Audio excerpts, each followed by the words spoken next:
Helo, Mrs Drake yma a fi yw athrawes 3A. Yn anffodus, byddwn ni ddim yn gallu cwrdd wyneb yn wyneb ar gyfer nosweithiau rhieni flwyddyn yma, fel rydyn ni fel arfer yn gwneud.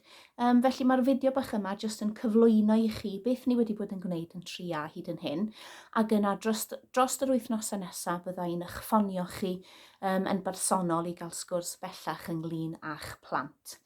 Felly, fel ydych chi'n gwybod siwr o fod, yn thema ni dros y tymor yma ydy enw da i'r trysor gorau.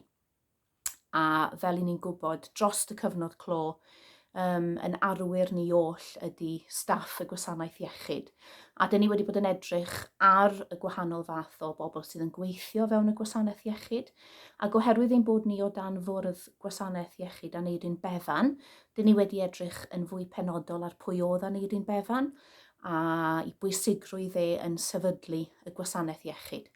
Wedyn, dyn ni wedi bod yn edrych ar y corff. Da ni'n mynd i ddatblygu hynny wedyn i sôn am y synhwyrau, beth sy'n digwydd pan ni'n colli rhai o'n synhwyrau, ac oes na bobl dylanwadol, arwyr, pobl gydag enw da, sydd yn anffodus wedi colli synhwyrau neu wedi geni heb y synhwyrau hynny. Yn y gwersi iaith wedyn, yn y gwersi Cymraeg, da ni wedi dod ar draws cymeriad bach doniol o'r enw Wendy Wlanog, a wedi trafod ydy hyd yn oed dihirod yn gallu bod yn arwyr, neu ydy pobl o bosib yn ddihirod go iawn, neu ydy bobl yn gallu gweld nhw mewn ffyrdd gwahanol. Ac yna, yn y gwersi Saesneg, dyn ni wedi canolbwyntio am flwyddyn 3 yn amlwg ar ffoneg, a dyn ni wedi cael llawer o hwyl yn dysgu am ffoneg yr iaith Saesneg.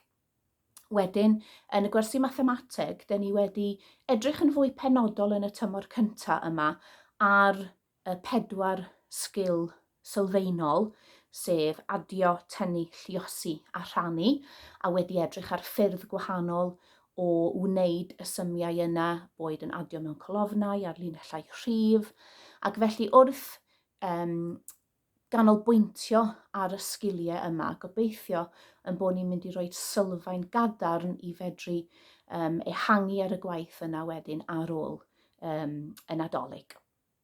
Yn ychwanegol flwyddyn yma, dyn ni wedi bod yn cael sesiynau lles bore llun a lles prynhawn dydd Gwener sydd wedi bod yn gyfle hyfryd i ddod i nabod y plant a chael sesiynau cylch i drafod materion fel beth sy'n gwneud ffrind da.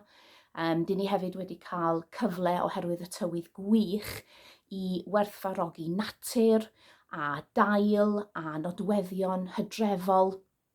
Dyn ni hefyd yn cael stori bach yn wythnosol am drysor Plas y Wernen, sydd hefyd wrth gwrs yn mynd gyda'n thema ni, mae enw da yw y trysor gorau. Felly, ni wedi cael tymor o fwynhau, o ddechrau sgiliau newydd, o addasu gyda y naid rhwng y cyfnod sylfaen a chyfnod allweddol 2, a wedi dechrau dod i nabod yn gilydd. Felly byddai'n cael sgwrs ffôn bellach gyda chi i drafod eich plantos bach hyfryd, ond am nawr, hwyl fawr i chi, a gobeithio byddwn ni'n gallu cwrdd wyneb i wyneb yn fuan iawn.